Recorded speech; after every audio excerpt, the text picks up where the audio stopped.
اسلام کی سب سے بڑی خوبی پتہ ہے کیا ہے؟ اس وقت دنیا کا سب سے بڑا مسئلہ ڈپریشن ہے، جس کا کسی کے پاس علاج نہیں ہے. اسلام اس کا علاج بھی کر رہا ہے. اسلام کہہ رہا ہے میرے پاس اس کا حل ہے. میں اگر لسٹ بنانا شروع کروں نا لوگوں کے فون سن کر کے کتنے لوگ ہیں جن کے میرے بیان سن کے 5 سال سے ڈپریشن کی گولیاں کھا رہے تھے، وہ گولیاں چھوٹ گئیں، تو آپ حیران ہو گئے. آپ کہہ سکتے ہو مفتی صاحب آپ چٹکلے سناتے ہو اس لیے. نا وہ بیانات سن کے جو میرے بیانات اسپیشل اسٹریس اور ڈپریشن کے بارے میں ہوئے ہیں. آج مغرب کے بعد اسلام آباد سے ایک صاحب کا فون آیا، میں نے اتفاق سے اٹھا لیا. ارے مفتی صاحب کب سے تلاش میں. میں نے کہا کیا ہو گیا بھائی؟ کہہ رہے ہیں بھائی میں کئی سالوں سے ڈپریشن کی گولیاں کھا رہا ہوں، میری ڈپریشن ختم نہیں ہو رہی تھی. آپ کا میں نے ایک ڈپریشن کے خلاف بیان سنا، ڈپریشن کیسے ختم کریں یہ تھا یا پتہ نہیں کیا تھا. کہہ رہے ہیں میں حیران ہوں کہ میری ڈپریشن ختم ہو گئی. اور وہ تو کہہ رہے ہیں میں نفسیاتی ڈاکٹروں سے جا کے لڑ رہا ہوں کہ یار اس مولوی کے بیان سن کے میں ٹھیک ہو گیا، جو نہ ماہر نفسیات ہے نہ کوئی ڈپریشن پہ اس نے کورس کیے ہوئے ہیں، اور تمہارے گولیاں کھا کھا کے میں ٹھیک نہیں ہو رہا. تو میں نے اس سے کہا میرے بھائی یہ مولوی کا کمال بولو نہیں. ہم بھی جو خوش ہیں تو اسلام کا، ہم تو نہیں کہتے ہم سچی پکے مسلمان ہیں بھائی، ہم تو بہت ہی نالائق ہیں. ایک نسبت ہے اسلام کی طرف، وہ تسلیاں دیتا رہتا ہے ہم کو. وہ کیا کرتا رہتا ہے؟ وہ تسلیاں دیتا رہتا ہے. بھائی سب سیٹ ہے، کوئی مسئلہ نہیں، ہو جائے گی، صبر کرو، ٹھیک ہے نا. کیا مطلب؟ یعنی پریشانی دور ہو جائے گی، یہ مطلب ہے. آپ کچھ اور لے کے جا رہے ہیں، ویسے میں بھی وہی مراد لے رہا ہوں. اچھا خیر، اس کی ایک مثال دیتا ہوں میں، ایک مثال، اس سے آپ کو سمجھ میں آئے گی بات. کبھی کبھار نا مجھے جوش چڑھتا ہے تو میں فون اٹھا. ابھی بہت عرصے کے بعد میں نے فون سننا شروع کر دی ہے، لیکن پھر وہ بھی اس لیے کہ اتنی بھرمار ہو جاتی ہے نا کہ لوگوں کی ٹینشنیں سن کے آدمی بھی تھک جاتا ہے. پھر میں بند کر کے رکھ دیتا ہوں. ابھی میں بالکل موبائل لیس ہو گیا، میری زندگی سے موبائل نکل گیا. تو میں نے کہا بالکل میں ویسا ہو گیا ہوں جب نیا موبائل ایجاد ہوا تھا. صحیح ہے نا؟ اب میں نے دوبارہ تھوڑا سا پھر ہونے لگا، پھر بند کر دوں گا. تو میں نے فون سنا تو کسی نے مجھے کال کر کے بتایا، ایک خاتون نے کہا کہ میرے ایک بچے اب بیمار پیدا ہوا معصوم، دوسرا بھی اب مجھے دوبارہ ولادت ہونے والی ہے. میں اتنی ٹینشن میں ہوں کہ تیسرا معذور بچہ پیدا ہو، اور ٹینشن سے میری حالت ایسی ہو گئی، میں گولیاں کھا رہی ہوں، یوں کر رہی ہوں، اور میں جناب وظیفے پڑھ رہی ہوں. اور پھر مجھے کہنے لگی میں نے رات کو اتنا لمبا وظیفہ پڑھ کے جب میں سوئی تو مجھے خواب آیا. میں نے کہا میں نے بہت سن لی، اب آپ خاموش ہو جائیں. وہ کہنے لگی میں رات کو سوئی، میں نے یہ والا وظیفہ ہے، مجھے ایک عامل نے بتایا، بزرگ نے بتایا یہ ہوا ہے، تو میں نے یہ والا وظیفہ، میں خواب. تو جیسے ہی خواب پہ پہنچی میں نے کہا اسٹاپ. میں نے کہا مجھے خواب نہ سنائے، آپ خوابوں کی دنیا سے باہر نکل آؤ. کہہ رہی مجھے کوئی وظیفہ بتا دیں. میں نے کہا میں آپ کو وظیفہ بالکل بھی نہیں بتاؤں، کیونکہ آپ کو یہ والا وظیفہ پڑھنے سے یہ والا خواب آ رہا ہے، تو دوسرے والے وظیفے سے دوسرا والا. جو آدمی پڑھا کے جب تھکاوٹ تو عجیب پھر خواب تو آتے ہیں. میں نے کہا محترمہ آپ کا علاج صرف ایک چیز میں ہے. آپ نے یہ کیوں فرض کر لیا کہ معذور بچہ مجھے کسی قیمت پہ نہیں چاہیے؟ یہ سوچ غلط ہے، آپ خدا سے لڑ رہی ہو. سمجھ میں آ رہی ہے بات؟ اس دنیا میں آپ کی مرضی بولو نہیں، اس میں خدا کی چلے. خدا کی مرضی پہ راضی ہو جاؤ، دعا مانگو، کوئی وظیفے نہیں پڑھو، دماغ خراب، خواب آ رہے ہیں جو چھوڑ دیں ان کو. حقائق کی دنیا میں آؤ، دعا مانگو، اے اللہ مجھے نیک صالح اولاد دے، گڑ گڑاؤ اللہ کے ساتھ، اور اے اللہ مجھے صحت مند اولاد دے، مجھے آزمائش میں نہ ڈال. دعا گڑ گڑا کے مانگو، لیکن دل میں یہ رکھو میرا کام تھا مانگنا، ہوگا وہی جو اس کی بولو مرضی، اور جو ہوگا میرے حق میں بہتر ہوگا. میرا خدا میرے ساتھ غلط. میں نے کہا یہ ذہنی طور پر تیار ہو جاؤ کہ تیسرا بھی معذور ہو سکتا ہے. یہ کیا میری تو زندگی ایسی. میں نے کہا بھائی یہ زندگی کے لیے ہم پیدا ہی نہیں ہوئے ہیں. اصل ہماری کیا ہے؟ وَإِنَّ الدَّارَ الْآخِرَةَ لَهِيَ الْحَيَوَانُ. قرآن کہہ رہا ہے اصل آخرت ہے، یہ دنیا تو مسافر خانہ ہے. وہ لانڈی جا رہے ہو، لٹک کے سفر کر رہے ہو، جگہ نہیں مل رہی، فون کر رہا ہے. W11 میں لٹک کے جا رہا ہے نا. W11 لانڈی جاتی ہے؟ کہاں جا رہی ہے آج کل؟ ٹاور تو جاتی ہے، اس سے آگے نہیں جا رہی. کیا فائدہ W11 کہتے ہیں ہم فضائل سن ہیں. احسن آباد سے آپ W11 میں بیٹھے، جگہ نہیں ملی، لٹک کے جا رہے ہیں. آپ گانوں کی آواز آپ کو کھڑکی سے ہوتی ہوئی آ رہی ہے. W11 میں تو لوگ گانے سننے کے لیے بیٹھتے ہیں. آپ کو مزہ ہی نہیں آ رہا, اور پھر پاؤں میں کھڑے ہوئے آپ, اب آپ ادھر فون کر رہے ہیں, ادھر فون کر رہے ہیں, مفتی صاحب کو کوئی وظیفہ بتا دیں, سیٹ مل جائے. میں کیا بولوں گا, ابے بھائی ٹاور اتر جائے گی گاڑی, صبر کر لے تھوڑا سا, جو بیٹھے ہوئے وہ بھی ٹاور پہ اتریں گے, تیرا باپ بھی ٹاور پہ اترے گا. تمیز سے اگر سمجھ میں نہیں آئے گی یہ بولوں گا نا, اتر جائے گا ٹاور پہ, صبر کر لے. وہ کہہ رہا نہیں, وہ اس کھڑکی میں جو بیٹھا ہوا اتنے مزے سے وہ تو سب کچھ دیکھ رہا ہے بھائی, کھڑکی میں ہوا بھی آ رہی ہے, اس کو کرایہ میں نے بھی اتنا دیا, خدا کیا نا انصافی کر رہا ہے, اس کو کھڑکی ڈرائیور کے ساتھ بٹھا دیا اور مجھے لٹکا دیا. خدا کہے گا بھائی وہ جو وہاں بیٹھا ہوا ہے نا, تو پھر بھی 2 منٹ میں آرام سے اتر کے چلا جائے گا, وہ جو وہاں گھسا ہوا ہے اس کو نکلتے نکلتے 2 دفعہ جیب کٹے گی اس کی.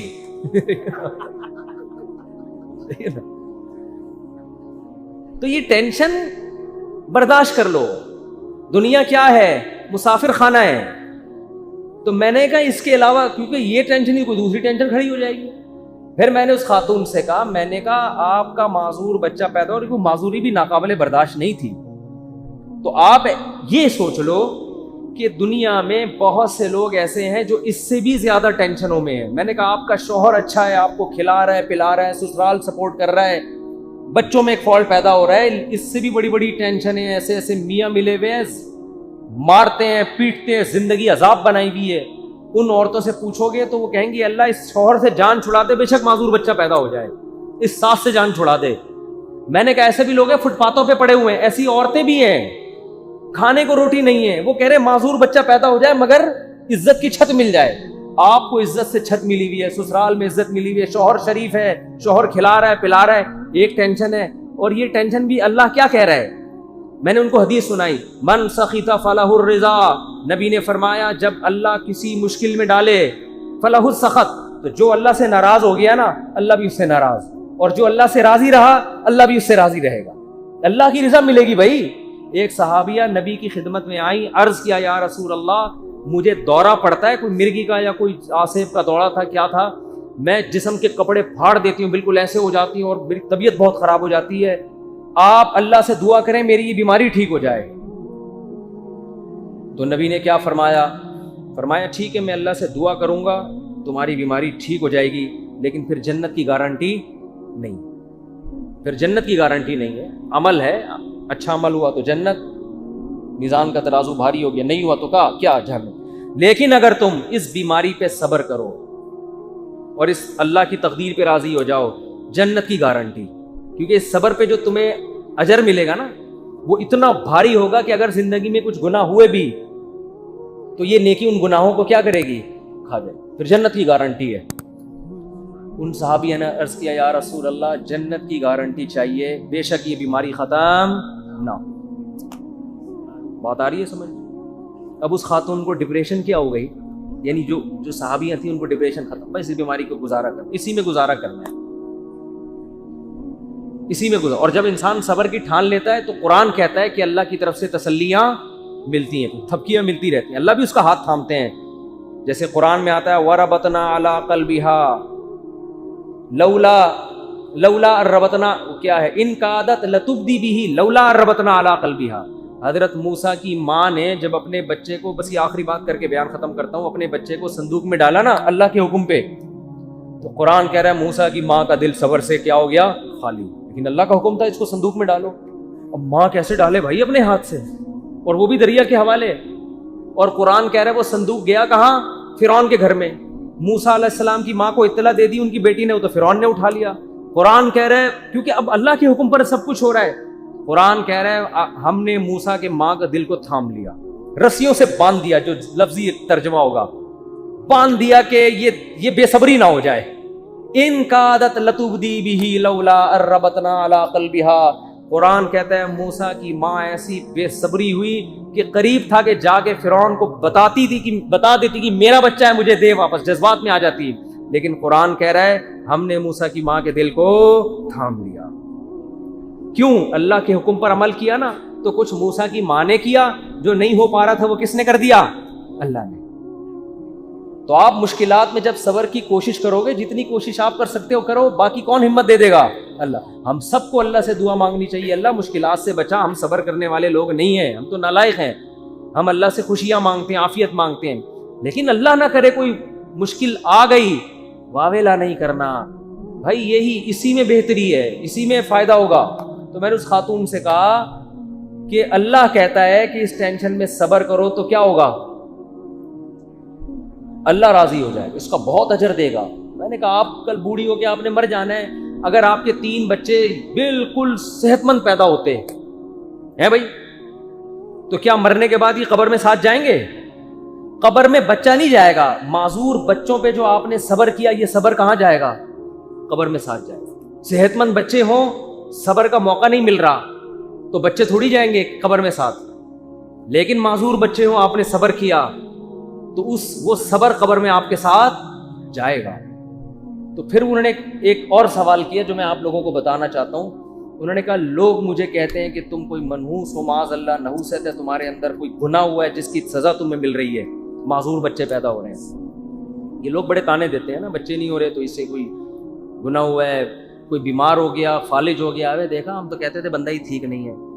میں نے ان سے کہا, میں نے کہا یہ بات لوگوں کی غلط ہے, اس کو نہ سنیں. ہاں توبہ استغفار تو ہر ایک کو کرنا چاہیے اپنا, اگر کوئی گناہ ہوا ہے تو اللہ سے توبہ کرے, معاف ہو جائے گا وہ. لیکن میں نے کہا قرآن میں کیا کہتا ہے, اَيَحْسَبُونَ أَنَّمَا نُمِدُّهُم بِهِ مِن مَّالٍ وَبَنِينَ نُسَارِعُ لَهُمْ فِي الْخَيْرَاتِ بَل لَّا يَشْعُرُونَ. نبی کے مقابلے میں جو بڑے بڑے کفار سردار تھے نا, جو نبی کی ایک نہیں مانتے تھے, ان کو قرآن نے کہا کہ کیا یہ سمجھتے ہیں کہ ہم نے جو ان کو مال اور کثرت سے صحت مند بیٹے دیے تو کیا ہم ان سے خوش ہیں؟ فرمایا نا ہم اس سے خوش نہیں ہیں. ان کو پتہ نہیں ہے ہم ان کو دنیا میں نوازنا چاہتے ہیں تاکہ آخرت میں ان کا ہمارے پاس کوئی حصہ نہ رہے. اور نبی کو وہ تانا دیتے تھے کہ تم, آپ کا بیٹا نہیں ہے بھائی, نبی کو تانا دیتے تھے آپ کا بیٹا نہیں ہے کوئی, اور خود 10 11 بیٹے لے کے گھومتے تھے. میں نے کہا اگر یہ بیٹے کثرت سے ہونا اور صحت مند ہونا اس کی دلیل ہے کہ اللہ خوش ہے, اس کا مطلب اللہ ابو جہل سے بہت زیادہ خوش تھا. صحیح ہے نا, عتبہ ابن ولید سے اللہ بہت زیادہ خوش تھا. یہ خوشی کی دلیل نہیں ہے. اس کا مطلب اللہ ہمارے سابق صدر تو ولی اللہ تھے, پھر تو ہمارے سابق صدر 5 سال کامیاب حکومت کر کے گئے ہیں, جو نہ ایوب خان کر سکا اور نہ کوئی اور تاریخ میں کوئی ہمارا سیاستدان جو اتنی محنت کے بعد اوپر تک پہنچا وہ بھی نہیں کر سکتا. 5 سال کامیاب ہوئے, تو کیا اس کی علامت ہے کہ اللہ کے ولی ہیں؟ وہ ہے نہیں ہے, تو اللہ ہی بہتر جانے, لیکن یہ اس کی علامت نہیں ہے. بہرحال تو بھائی یہ آزمائش ہے, صبر کرنا ہے. تو یہ تو اسلام ہی بتا رہے, اسلام کے علاوہ نفسیاتی ڈاکٹروں کے پاس تو اس کے علاج نہیں. اگر کوئی اچھا ڈاکٹر ہوگا تو وہ بھی قرآن و سنت ہی کا حوالہ دے گا آپ کو. دماغی بیماری ہے بھائی, گولیوں سے تھوڑی بہت کور ہو جائے گی. بچھڑا ہوئے محبوب کا غم گولیوں سے ہلکا ہو جائے گا. ہلکا ایک آدمی کی شادی نہیں ہوئی, جہاں وہ چاہ رہا تھا وہ بھاگ گئی, ڈاکٹر ٹینشن کی گولیاں دے کے سلا دے گا. وہ جب اٹھے گا تھوڑے دن تک سیٹ رہے گا, اس کے بعد پھر یاد آئے گی. گولی کو کیا پتا کہ اس کے ساتھ اصل مسئلہ ہے کیا, گولی کو کیا پتا اس کے ساتھ اصل مسئلہ ہے کیا. گولی کو تھوڑی پتا ہے. وہ ٹینشن کی گولی تو سلا دے گی, تھوڑے کیمیکل اوپر نیچے کر دے گی, اس سے تھوڑا سا ریلیکس ہو جائیں گے آپ. پھر جب خیال آئے گا یار وہ پھر آئے گی, تو پھر وہ پھر ڈاکٹر پھر سلا دے گا آپ کو ٹیکا لگا کے. ڈاکٹر بیچارہ وہ اپنی لحاظ سے صحیح کر رہا ہے, وہ کہہ رہا ہے میرے پاس تو یہ آپشن ہے, میری جب بھاگی تھی تو میں نے بھی یہی کیا تھا. یہی ہے, یہ حل نہیں ہے.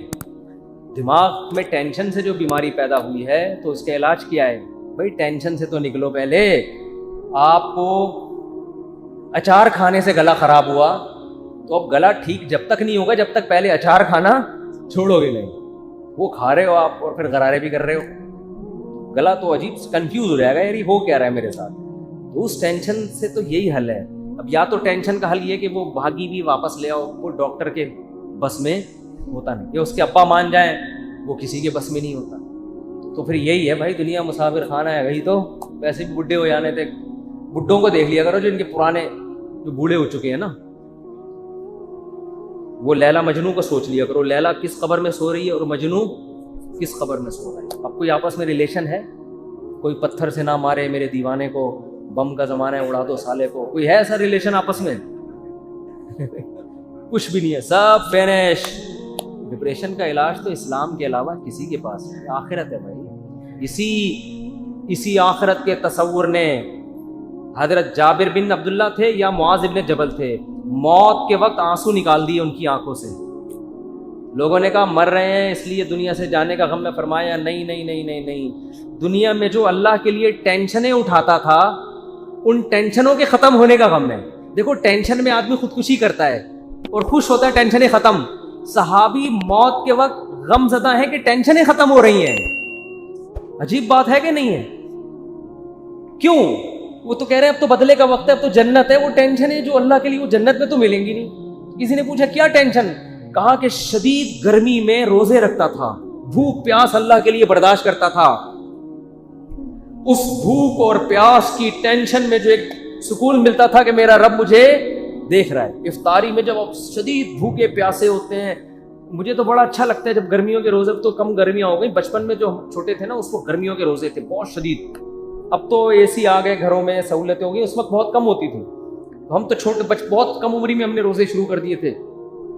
ہمیں یاد ہے اس وقت شدید گرمی میں کراچی کی جون کے روزے ہم اسکول میں رکھ کے آتے تھے تو نا شدید پیاس سے ڈھال ہوتے تھے، 1 یا 2 بجے کا ٹائم ہوتا تھا، پھر ہم نکل جاتے تھے محلے میں، تھڑے نہیں ہوتے، پیپل کا درخت تھا، اس کے نیچے ایک تھڑا تھا، 2-4 درخت تھے، وہاں تھڑے پہ سارے روزے دار آ کے لیٹے، کوئی یوں پڑا ہوا ہے، کوئی یوں پڑا۔